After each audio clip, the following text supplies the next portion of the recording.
Hello everyone, how are you doing? This is MD Tech here with another quick tutorial. In today's tutorial, I'm going to show you guys how to go about installing and setting up the Canon PIXMA MG5422 software on your computer, whether it's a Windows, Mac OS, or Linux device.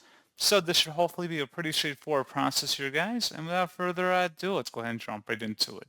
So all you have to do is open up a web browser, doesn't matter which one, and we're going to go ahead and search for Canon PIXMA MG5422 and then type support.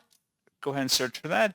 One of the best matches or the best results should say Canon.com, Canon support for PIXMA MG5422.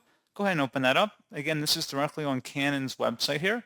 You want to go ahead and scroll down underneath downloads and select the software and driver version or software and driver section. And then selecting the operating system and version, if it's not the correctly identified one here, you can select the respective drop-downs for that. And then going down to the next section below, you can go ahead and select the various options in here.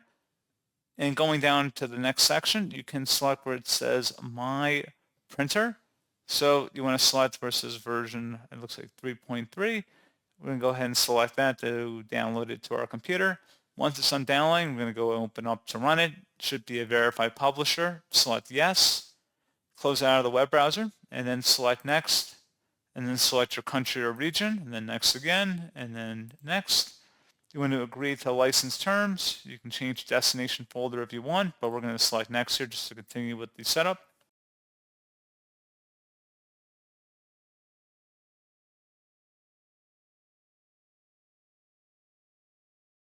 And then you can create a shortcut on your desktop if you want. Otherwise, you can uncheck it and select complete. And that's all you have to do. So pretty straightforward process, guys. And as always, thank you for watching. I do hope that I was able to help you out, and I do look forward to catching you all in the next tutorial. Goodbye.